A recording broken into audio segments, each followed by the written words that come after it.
Thank you for joining us here at Be Connected World for another education segment. Tonight, it's with Stuart George, the CEO and founder of CKP Creative. He is renowned for his expertise in using technology to solve complex problems and improve business operations. In addition to having over 20 years' experience in the digital and creative fields, Stuart offers a unique perspective as a qualified and awarded glider pilot and musician. His diverse background allows him to approach digital solutions with creativity and a deep understanding of efficiency. Stuart customizes digital tools like CRMs to streamline processes, improve client interactions, and ensure efficient project management, setting CKP Creative apart in providing innovative and effective digital solutions. Go ahead, Stuart. Why, thank you very much. And yes, I did have to quickly away for a second because one of our clients had a conundrum. And what I said is, I'll, I'll help you because he had to address and have a difficult conversation. He had to manage a conflict. Is there somebody in the room that does that? Is there? Could you just shout out? Is there somebody who manages difficult conversations in the room? Who would that be? I have no idea who that would be, Stuart. No idea. Sounds pretty shit to me. That's hilarious. So yes, so minor crisis just occurred, and my my one of our dear hospitality customers reached out, and he said, "How do I deal with this client?" And so right then, and he was having a little bit, having let's just say a moment. We all do, and he just said, "Look, I've got to talk to you about this." So, and it was a client that was asking so many questions, was going down a path that it was almost distressing and distracting for him because he's trying to actually go through service. And I said, and I thought to myself, oh my gosh, this comes down to and I had to come back and give him a couple of words and a little bit of advice. And it reminded me of what I'm going to be presenting tonight, and of course what Desiree specializes in too. So, and it all comes down to emotional intelligence and also understanding your customer journey, and how important that is to address. So just a quick word from our sponsor here. So Desiree, so how important on 1 to 10 do you think it is to understand and meet the expectations in an order for a client? Do clients like surprises? Do clients like surprises? Yes. Only if you prepare them for it. It's as if we planned this. So how would you do that? You would actually manage that whole process with potentially an onboarding process so that you can manage their expectations. Yes. And what I realized with this dear client is that, you know what? No, he had actually gone through the process and explained everything. Sometimes you just can't.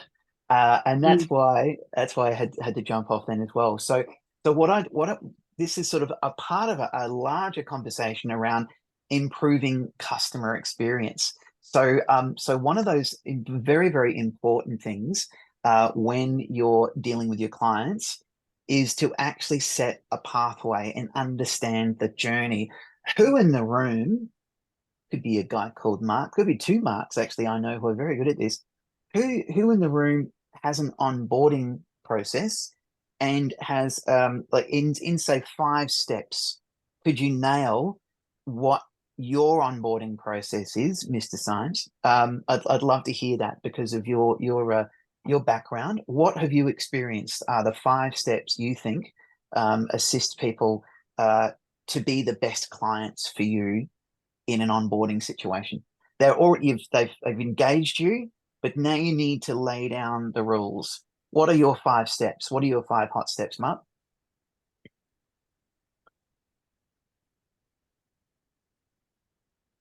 Silence. Now that's definitely not a really good step. I'm going to say we really should encourage zero silence. Are you there, Mark? Are you there? No, that's okay. Well, how about I dive through and have a look? So what's going on at the moment is it's an unprecedented amount of pressure on businesses because everybody is thinking that we're all robots. everybody thinks that we're all powered by AI, but unfortunately, in quite often, they're actually humans behind the scenes. So being demanding of a supplier is actually quite perilous to your journey as well. But why would customers be demanding of clients? And that's because they don't understand the rules. So let me see, who else can I pick on? Discuss tonight. So let's go with here we go. Kerry. Kerry, I'd love for you to step through, and this is from the perspective of a married celebrant. What steps would a professional marriage celebrant go through to ensure a smooth onboarding for their clients? What do you think would be your top 5 steps? Well, my first step is a video call. Make sure that we've got the right vibe before we Yep. even go any further. And then my second step is if we're both a good fit, I send a quote, and my quote has my quote, my contract, and my deposit all in one step. So I guess that's 3 steps in one, right? It is. It is. And you've mentioned a word here that I'd love to give you a little bit of sage advice on. If someone gives you a deposit, would you give them, Non-refundable. would you, but it's a deposit. I'm going to argue with you about this now, right? Yeah. You don't want that conversation. Can I say, if you are offering that step, it's called a initial payment, something payment. I call it a kickoff payment. If you call it a deposit, that infers that it's refundable, because that just triggers Yeah, a it's method actually in the head as well. non-refundable booking fee, and that's all outlined in my contract. Perfect. And But then step 4 is an automatic receipt and signed contract back. I And love then it. I have a Excellent. booking form. I love it. And you kicked off by saying, are they a good fit? And that is really important. Do you have a series of questions that you ask a potential client to reveal whether they have red flags or not? I'm a vibey girl. Yes. So generally, with my website and social media for my celebrant business, Mm-hmm. I only really get clients that I already adore. Fantastic. So I try and repel and attract through my website and I my initial see. contacts. Beautiful, beautiful. But it would be good to step through and ask them a series of questions, but you're kind of doing that in that video meeting. So that's your process. And I love this. Actually, Jeff Hetherington, who you may have heard of, one of his gateways to working with him is, would I invite you to a barbecue? Would I have a drink with you? It's kind of like, I think he calls it his barbecue test. And so Oh, I love that. that is a really good process to go through. I had a similar one. When he said that, I went, oh my goodness, would I go out to dinner? Would I go out to lunch and sit down and have a conversation with you? And so one of the things you can do, if you're lucky enough, like I did the other day, a potential client, we'd gone through some initial onboardings. I got some information from him. I sent him a quick questionnaire, got some information back. I then actually audited his website. So everybody in the room would have a different process for auditing. So, and he engaged, and that was a paid process as well. So tick, tick, tick. And then he reached out and said, I want to drive to you and sit down with you. Can I meet you somewhere? And maybe we can have a coffee or a beverage. And I went, he's asking for my test. Bring it on. So, and it was a brilliant meeting. And what we did by having that meeting, and not so structured, but it was structured. I've got a series of questions that I ask. What I discovered was that he was a perfect fit. And he was so excited that he said, invoice me. I want you to invoice me today. We need to kick off with everything. So that's the whole thing. So if you can guide people towards that acid test, which whatever that is, and exactly, it could be a vibe test, a check 1, 2. That's right. You might want to be doing that as well, which is brilliant. So I'd love to know from anybody else in the room what you're doing at the moment to stop red flag clients? So Lana, what do you do to stop red flag clients? Do you have a process or a system or some simple questions that you ask? What's I your do. process? Sorry, clearly got my tongue today. Um, anyway, I have a questionnaire that they must complete before I have a meeting with Excellent. them, which answers all the questions that I need to know about their business, so I can see, where they're at. And then I have a meeting with them, and then from there I provide the solution. Brilliant, brilliant. So it's that if they can be bothered to fill that questionnaire out, okay? Oh, and yeah, tradies are particularly bad at this. So, Okay. yeah. Okay, I've got a question. Do you have an alternative to filling out an online questionnaire? What do you do if they Yeah, say, I do. what do you do? I call them and I go through it with them over the phone. Amazing. I love it. I love it. And I I've find got I have to do that, otherwise tradies just, I've been told it's like giving them homework, and tradies hate homework. So, yeah, a majority of the time I go through it with them over the phone, otherwise it doesn't happen. That is absolutely brilliant. So look, here we go. This is it. We have a questionnaire. We've got forms like you would not believe. It's ridiculous because to do what we do requires a lot of steps, a lot of understanding, Yeah. to really drill down You on can't really everything as do well. someone's admin without getting all that information. That's it. So we share a big complexity there as well. So I've got a hot tip as well. So who has a phone system that can record, or do you have Zoom that you can record the call with? Who's Both. using? You do fantastic as well. Brilliant. What about anybody else in the room who is not using some way of recording meetings on their phone, because there's systems for that, and also via Zoom? Who's not recording their meetings? I do on So- Zoom, but not on phone calls. Not on phone calls. Guess what? It's expensive, isn't it? Like you think about this, oh my gosh, it's another expense. And maybe it could be a VoIP system. I've actually got a VoIP system, and I know Lana uses the same one that does record for you and in fact does transcribe, okay, which is amazing. But what if you go, oh, I really don't know if I need that. Is this a good idea? And I'm going to back this up with who gets spam calls and hates them? Just call out, just yell. I don't know. Do you hate spam calls? Okay. Do you hate it when they ring for 5 seconds and hang up and you go, is that actually, and then you got to ring them back, but then you're really not sure. How do I check?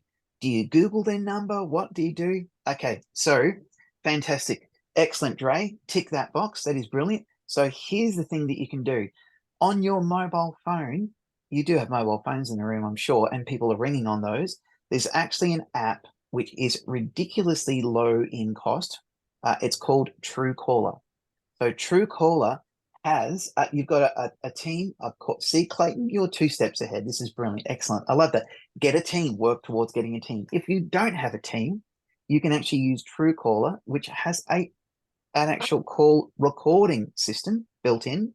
And also it can even thank you. Your Samsung has got that built in. Lovely. Excellent as well. Now, bridging on the back of that database that is out there, Truecaller taps into that database and updates its own database live. So have a look at Truecaller both on the iOS store and also on the Google Play Store as well. I believe it's about $69 a year, or they do have a monthly plan and they've got some ways to do it. I'm not affiliated with them, but that is amazing. I'm just using the free version. I'm thinking about upgrading as well because it can actually answer calls for you. It's ridiculous for the cost of like $69. It can really change your life. So what I've been talking about today is, yes, minor crises. That's plural. All right. So if you're having those, why? How did it start? Are you onboarding your clients? Do you have a gateway process? You should. Okay. If you don't have a gateway process, have a chat to myself, maybe even ask Lana, put your hand up. More than happy to have a conversation if you're finding you're getting clients that are the wrong fit. Okay. There are steps and measures to avoid that. And if they're not willing to go through it and fill out some sort of an elaborate questionnaire, you could make it very short and very punchy, which could work out well. Or why not get on, record the call? You can then actually take the transcription from that call. And if you do have a dedicated form, like I have, and like Lana's got, and we've got various ones, you can actually put your form into a GPT and you can actually say, here's the meeting I just had. Here's the list of questions. Go through and match the answers that I've put through in this questionnaire back to my original questions and make sure that I haven't missed anything. And it will actually go through and populate that for you. So you can train a GPT to do that as well. So look, there's some tips to avoid you using 2 words and avoid you coming across clients that don't fit well. And so that you can be successful in your business. Any questions whatsoever from the room?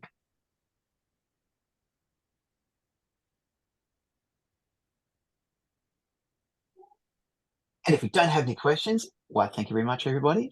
And don't forget, you can connect offline and more than happy to have a conversation about this and how some steps you can take to mitigate the risk of bad clients. Thank you so much. Stuart, I have a quick question. Sorry. Yes, go.